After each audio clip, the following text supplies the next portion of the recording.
समायना रमायना मुंदांखा जोहोलावफुरि पार्कआव सुबुंनि बाना।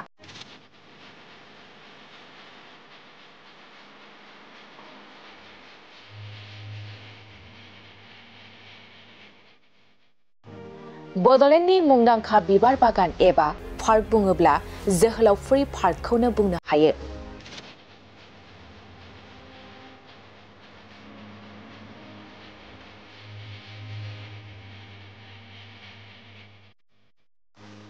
जोहोलावफुरि पार्कआव बायदि रोखोमनि बिबारफोरखौ नुना बयबो गोजोनना बाख्नायदों।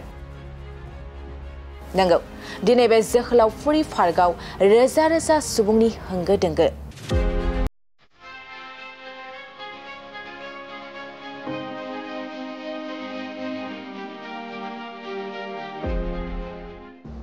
बड'लेण्डनि मुंदांखा बिबार बागान एबा पार्क बुङोब्ला जों बयबो मिथिगौ। तामुलपुर जिल्लानि सिङाव थानाय सुख्लाय सेरफांनि जोहोलावफुरि पार्कखौ बिटिआरनि मावफुं सोद्रोमा रनेन्द्र नार्जारिनि नाजानाय आरो नायसंनायाव सानफानि उनाव सानफा जोहोलावफुरि पार्कआ समायना महर मोनबोगासिनो दं। बिथां रनेन्द्र नार्जारिनि मेंनाय गैयै बिबार बागानखौ समायना महर होनायखौ जों गासैबो मख'नांगोन। मोनसे समनि बड'लेण्ड ओनसोलनि दुंहाव थासारिया दिनै उल्थायै बड'लेण्डनि बायजोनि मानसिफोरखौ आखाइ फायखनना लिंहरदों। बे समाव गमामायैनो बड'लेण्ड हालामा गोजोननि हालाम जाबाय। थारैनो समायना रमायना बायदि गाबनि बिबारजों समायफ्लेदों जोहोलावफुरि बिबार बारिया। बे बिबार बारियाव बर'नि बिफा बड'फा उपेन्द्रनाथ ब्रह्म आरो बर'नि बिर जोहोलाव हरखाब नार्जारि बिथांनि गोसोखांथि मुसुखाखौ मान होनानैबो दोननाय जायो। बेनि अनगायैबो जोहोलावफुरि पार्कआव बर'नि गुबै बाथौ धोरोमनि सिजौ आरो कालीचरण ब्रह्मनि मुसुखाखौबो गाबहोनानै दोननायखौ नुनो मोनगोन। आरो बे जोहोलावफुरि पार्कआव बायदिसिना मैया गाबनि बिबार नुनायजों लोगोसे उन्दै उन्दै गथ'फोरनि बायदिसिना गेलेहोनानै गोजोननाय होनोबो हागोन। बेनि अनगायैबो साखाथियाव थानाय सुख्लाय दैसानि सेराव नोंथांमोना लावखार ओंखाम जानोबो हागोन। थारैनो गरेस्वर नावखाथानि सुख्लाय दैसानि सेराव थानाय जोहोलावफुरि बिबार बागानाव फैनानै नोंथाङाबो दान्दिसे गोजोननाय लाफैनो हागोन। মই নাগৰিজুলিৰ পৰা আমি আগতে কেনে আছিল এতিয়া কেনে দেখা পাইছে? আগৰ পৰা এতিয়া বহুত ভাল হৈছে। আগৰ পৰা মই 3 বছৰ মান আগত আহিছিলো, এতিয়া আহি বহুত ভাল লাগিছে। ফুল কেনে কেনে লাগিছে? ফুলবিলাকতো বহুত ধুনীয়া। কিমান মানুহ হৈছে? মানুহ বহুত হ'ব, প্ৰায় পুৱাৰ পৰা এতিয়ালৈকে প্ৰায় 3-4 হাজাৰ মান হৈ গ'ল চাগে। কি ফুল দেখি পালে? মই নাম নাজানো ইমান। কেনে লাগিল, কেনে অনুভৱ? আৰু যিসকলে অহা নাই এতিয়ালৈকে কি ক'ব? যিসকলে অহা নাই আহি চাব লাগে পাৰ্কখন, শুক্লাই পাৰ্ক বহুত ভাল। মই আগৰ পৰাই নতুন হোৱাৰ পৰা মই আহিছো পাৰ্কলৈ। আগতে এনে পাৰ্ক দেখা পাইছিলে মানে বেলেগ ঠাইত? ইমান ধুনীয়া পাৰ্ক পোৱা নাই মই, ইমান ধুনীয়া পোৱা নাই আগতে। मोजांखौनो मोनदो। दिनैसो माने मोजां जानायनिफ्राय दिनै फार्स्ट फायदो आरो ओमफ्राय मोजांखौनो नांदो। आं दिनैसो फार्स्ट टाइम फायदो, ओमफ्राय सिगां नैबे माने इदि गोदोर जाथ'यै समायाव फायदोंमोन आरो सिगाङाव। मारै नुदों दिनै? दिनै मोजांखौनो नांदो फायनानै।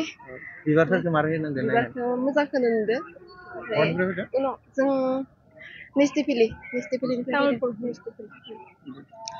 मोजांखौनो मोनदो। दा बयबो नायनो फैनांगौ आरो दा मोजाङैनो जाना दंथ'यो दा बिबारफोरा बारनानै मोजाङैनो। फट'खौ बेसेबां लाखो नोंसोरो? फट'खौ लाबाय थादो, दासो जाथ'वाखै। लागासिनो भिडिअ फट'। मा बिबार मिथिगोन नामा? बिबारखौथ' नामफोरखौ मिथिजोबा, ओरैनो बायदिसिना नुदो। मानसिफोरखौ बेसेबांसो नुदो?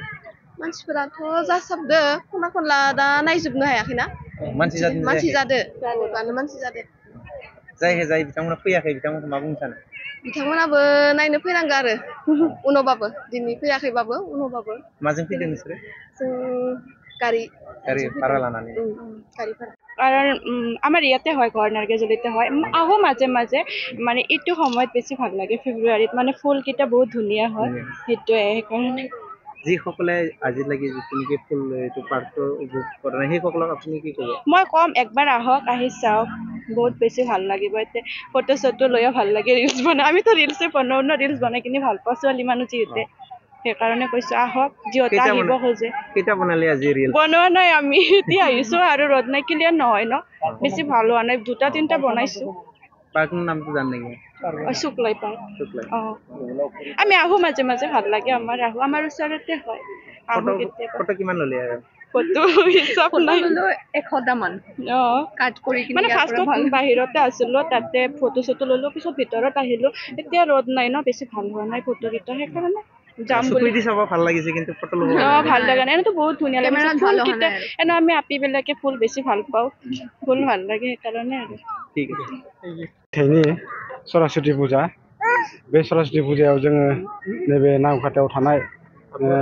पार्कआव जोङो फैनानै जोबोर गोजोननाय मोन्दों थारैनो जोंनि ओनसोलाव बेबायदि पार्कआ जोबोर गोनांथार आरो बे पार्कखौ जाय परिचालना खालामगासिनो जाय दैदेनलांगासिनो बिथांमोनखौ आङो हामबाय होनो बा थेंक इउ होनो मानो होनबा नैबे पार्कआवनो फैनानैनो गोबां सेंग्रा सिख्ला बा गथ' गथायफ्रा बा जोंबो बेयाव फैनानै गोसोखौ गोजोननाय मोन्दों बिबारफोरखौ नुनानै गोसोखौ गोजोननाय मोन्दों जोंनि माने समायना रमायना सेंग्रा सिख्लाफ्रा देलाय देलाय फैदों लोगोसे बिबारफ्राबो जोबोर समायना रमायना बारदों एकदमबारे थारैनो माने गोसोखौ बिराद गोजोननाय मोन्दों आङो दिनैनि बे सरासति दिनाव बे इसां माने जोंनि बे नावकाटा ओनसोलाव बेबायदि बिबार बागान थानायखाय थारमाने जों माने गावखौनो बिराद गोजोननाय मोन्दों जोंनि एरियायाव बेबायदि बिबारखौ जाय बिथांमोना सामलायलांगासिनो बिथांमोनखौ आङो हामबाय होनो मा बुङो दिनै बिटिआरआवनो बेफोरबायदि समायना जितु बिबार बारि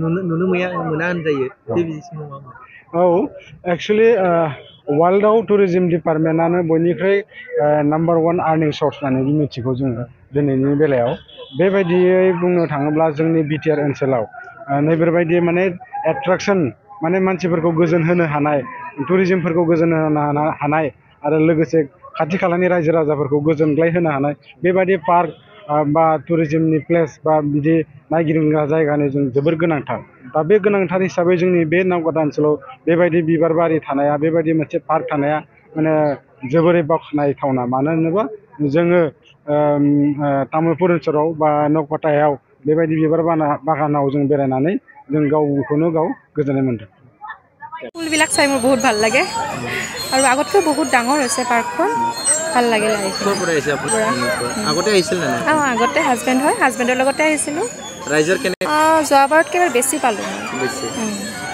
বেলেগত বিশেষ পাৰ্ক মই ঘূৰা নাই মানে আমাৰ তামোলপুৰত ইয়াতকৈ সৰু হয় কিন্তু এইখন যথেষ্ট ডাঙৰ পাইছোঁ আৰু ইয়াৰে পৰিৱেশটো বহুত ভাল লাগিল কি দেখা পালে আপুনি এইবিলাক কাগজ ফুল নে কি কয় নাজানো মোৰ আৰু ডালিয়া ফুল বুলি কয় বাকী ফুলৰ নাম ইমান নাজানো আৰু মৌৰপান বুলি কয় মানে সজোৱাটো বহুত ভাল লাগিল মোৰ ইয়াৰে আৰু ল'ৰা ছোৱালী খেলাৰ কাৰণে যথেষ্ট বস্তু আছে ইয়াতে ভাল লাগিল কেনে লাগিছে আহি পেলাই জগলাপুৰী পাৰ্কত ভালে লাগিছে আহি গোটেইখিনি শুনি আছিলোঁ এই পাৰ্কখনৰ কথা মই তামোলপুৰৰ পৰা আহিছোঁ শুনি আছিলোঁ পাৰ্কখনৰ কথা মানে ফুলেৰে খুব সজ্জিত এটা মানে ঠিক প্ৰাকৃতিক সুন্দৰ পৰিৱেশ এটা আজি আহিছোঁ সৰস্বতী পূজা বুলি মানুহ যথেষ্টখিনি হৈছে আজি ভাল লাগিছে এনেকুৱা এটা আমি ইমান ব্যস্ত জীৱনৰ মাজত এনেকুৱা এটা পৰিৱেশ পাই ভাল লাগিছে আৰু এইখিনি সময় অতিবাহিত কৰি আগতে আহিছিল নে নাই আপুনি আহিছোঁ মই তৃতীয়বাৰ এইবাৰ এতিয়া হয় আগতকৈ কেনেকৈ অনুভৱ কৰিছে আজি আগতকৈ পৰিৱৰ্তন আৰু যথেষ্টখিনি হৈছে